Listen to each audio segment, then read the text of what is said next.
If I made 400 grand a year, I would be embarrassed with myself as a husband, a father, basically as a human being. He said what?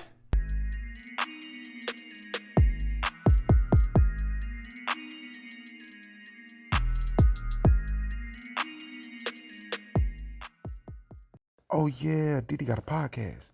Man, welcome back to another episode of the Ruling Class Podcast. And of course, I'm your host, Diddy, back up in this witch with another video. And if you're new to the show, just know your boy's thirsty to grow. Just like this video and subscribe to the channel. I would really appreciate it. Now, I'm not going to waste too much of your time. Today, we're going to be reacting to this guy by the name of Grant Cardone, who is like a multi-millionaire real estate investor guru, basically, if you want to call him that, right? He's known for being big in the real estate world, and a lot of people, go to him for advice.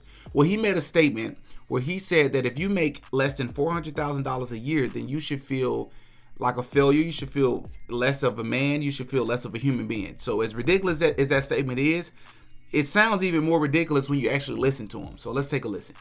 If I made 400 grand a year, I would be embarrassed with myself as a husband, a father, basically as a human being. You guys haven't done the math because you cannot live on 400 grand a year. Okay, so before I actually get into Grant Cardone's character and how he's a manipulator and the signs of how you can tell a manipulator when they're right there in your face, I want to talk about just a little bit of these numbers to put this into perspective. So he says that if you make less than $400,000 a year, that you should feel, because he said it about himself, he will feel less of a human being, but he's at a convention, right? He's at a speaking engagement. He's at some sort of, rally or something that he put together that people most likely paid to come listen to him speak. So essentially, if he's saying this about himself in a room full of people who's wanting to take advice from him, he's saying that other people should feel this way as well, right? I think we're able to put that together.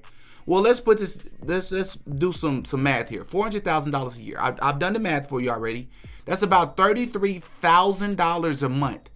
According to USAFacts.org, the average individual income annually is about a little bit less than $46,000 a year. According to census.gov, the average household income is right, I believe, under $76,000 a year, right? So that means if you're making $400,000 a year, then within 2 months, you would have well over succeeded, about $20,000 more than the average individual income of the average American. Which means if you're making $400,000 a year, you're in like the top 2% of the entire nation. And if you're making $400,000 a year, you're in even a smaller percentage of people in the entire world. And if you're not making money like that, then you should be ashamed. You should feel less of a man, less of a husband, less of a father, less of a human being. You shouldn't even like your existence. Now, the first thing as a believer, what I don't like about talk like this is that it takes away from the word of God and how you shouldn't chase materialism, how the love of money is the root of all evil. And what talk like this does is it encourages young men, it encourages people out there to place this unbelievable amount of emphasis and this unbelievable amount of focus on, chasing and pursuing money, right? And I heard something a long time ago, you could never have enough money, right? You can never have enough money.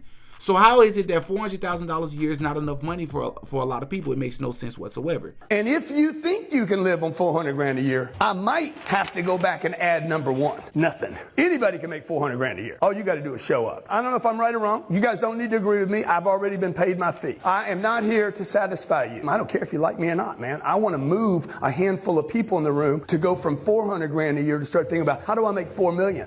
I mean, this is the same man, that being Grant Cardone, who has been accused over the years by many people, including another very popular real estate guru, this guy by the name of Robert Kiyosaki, who had Grant Cardone on his show, I believe last year, and essentially called him a scammer and said that Grant Cardone is willing to say and do whatever to make more money off the people who's following him. And which is probably one of the biggest reasons why I'm making this video, but we'll get into that. But you have people like Grant Cardone who understands the psychology of speaking at events like this. And what I mean is there's this perception that I heard, perception is reality. Perception is everything for a lot of people, right? So when you have this person that you already see as a multimillionaire, you have this person that you already see as successful, well, clearly they wouldn't juke me because they don't need my money. Clearly, they have no reason to be trying to trick me out of my position because they're already successful. I'm trying to get what they are. Wrong. As we have seen with a guy by the name of Logan Paul. If y'all don't know who that is, look him up. He's been accused. He's one of the most recent people who's been accused of trying to scam people. There's a guy by the name of Liver King, right? This ridiculous guy who was pumping steroids into his body, but had been lying about it, right? He's a multimillionaire, or so he claims to be a multimillionaire, but he was scamming people. Just because somebody is rich, just because somebody's already successful or famous or popular, don't mean that they won't just say whatever or do whatever to get more money out of you. That's a part of the scheme. And this right here is an obvious sign. This is the same guy in Grant Cardone who claimed many years ago, because I've been listening to him for a while, who said that you're stupid. These are his words. He said you're stupid if you're still buying a house. And I believe at the time, 2019. It was even before the pandemic. So it had nothing to do with the economy. His argument was just that buying houses is stupid. His analogy is that you should buy a house and trade that house or sell that house every, I believe he said, maybe 3 or 4 years. I don't want to butcher what he said, because I know I'm going to have, y'all hopping in the comments and correcting me. But I believe he said every 2 to 3 years, 2 to 5 years, something like that, you should be selling that house and moving into another house. Now, the biggest question is, are you meaning this for just people who are into real estate, or are you meaning this for family people? So if somebody, and he was asked this question, so if somebody's a family and they just want to be a family man, they want to be a family woman, they want to just, have their family, have their children, have their dog, their white picket fence, the quote unquote American dream, they shouldn't do that. And they're stupid if they want to live in that house for 30 years, 40 years, like grandma and granddad did. No, that doesn't make sense, right? And when he was presented with that question, he had to backtrack his statements. This is what I mean. Big boy right over here. What'd you make last year? 2.7. How does anybody live on $2.7 million a year? My plane eats $2.7 million a year. This dude needs to think different. He's running out of time, man. You guys all in the room, man, you're running out of time. You're in a space that is so frothy with opportunity. It's unbelievable. But if you're still not convinced, here's my biggest point of this entire video. This is the sign of a fraud, a scammer, and a manipulator. Now, have any of you out there ever been in a relationship, a romantic relationship that is, where you felt like your partner, your girlfriend, your boyfriend, your husband, your wife, your fiance, or whoever it was at the time, they were a manipulator, right? They would do things or say things to try to take advantage of you or try to guilt trip you or make you feel bad, right? So look, I looked up the 20 biggest signs of a manipulator in a relationship, and I'm going to name off about 18, 19 of them. And I want you all to tell me what these signs have in common with Grant Cardone. Because being a manipulator isn't just in a romantic relationship. I'm gonna list these things off, and I want you to decide. Number 1, they enjoy playing mind games. So when you throw silly numbers like $400,000 a year, he know most people in a lifetime will never make money like that. But he's gonna get up there and say that as a way to ultra motivate people when he know he's selling them a false dream. They resist authentic communication. The talk isn't authentic. He understands that it's not authentic, but he's selling them a dream that he knows isn't real, right? They consistently judge and criticize you to bring you down. If you make $35,000 a year, if you make 40, 50, even 100 grand a year, which is still a lot of money, you should feel less of yourself as a human being. How dare you? You should be thinking different. $2.7 million a year? My plane makes that. My plane eats it up in 1 year. You should be thinking different, man. You're running out of time. As if making money is everything, right? You are always to blame. It's nobody else's fault. It's yours. You should figure out how to make more money. They'll make you doubt what you've seen. We've seen many people live successful, happy lives, making not even a fraction of the $400,000 a year. But we're supposed to reject what we've seen many times over in our life and listen to this man who's saying that only way to be happy and the only way to be successful is if you try to make millions and millions and millions of dollars a year. Your gut feeling tells you something is wrong. So when you listen to somebody telling you something crazy like this and you choose to ignore that gut feeling, saying like, okay, this person sounds a little cuckoo. This person is, he's reaching here. He's stretching the truth. You should probably listen to your gut feeling.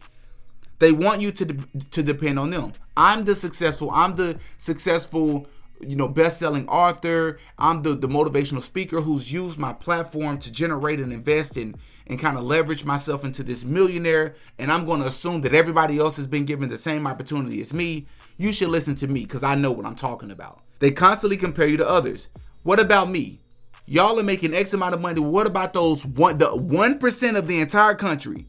Less than 2% of the entire country. I'm going to compare you to those people. And you should be trying to make money like those people. And if you don't, you're a failure. You feel insecure around them, right? Imagine being around a person like that, as narcissistic, as braggadocious as he is. His plane eats up almost $3 million a year. Here you are making $65,000 a year. You don't even deserve to walk on the same ground as me. They never give you a chance to decide because they have all the answers. They know what the best route is. And I'm going to get up here on this platform and I'm going to, talk my experience. Sometimes they use negative humor to disempower you, as he was doing in this video. They are a frequent liar. This man has been accused over the years of being a liar, but in this video, he's lying. Right? He understands that $400,000 is a massive amount of money, even for somebody who's been rich, because a big excuse, somebody will say, well, he's been rich for so long. This man understands what he's doing. He understands what the average income is. He knows that most people won't see that money, right? So he's lying. He's getting up there and selling people a false dream. Once again, the last one, they make you feel guilty. Right? This is not just in romantic relationships. It's also in relationships like this. They'll talk to you into believing that making a ridiculous amount of money is the only way to be happy. And if you don't, you should feel guilty and you should feel like you're less of a human and there's something that you're doing wrong and there's something that's not right about you. I'm here to tell you as a believer that these signs are all signs of a manipulator, and why we shouldn't place people like this on platforms. Y'all hop in the comment section and y'all give me y'all feedback, because I like to point out ridiculousness like this, because I like to ask a person like this, do you believe in God? Do you believe in the scriptures? And if not, if you do, I just love to know, like, what is it that you believe in? Because when you get up there and you sell people's ridiculousness and silliness like this, you lose respect from people like me, who like to think more from a spiritual and a much more ethical basis. So y'all have in the comment section and y'all give me y'all thoughts. Until next time, peace. Oh yeah, Diddy got a podcast.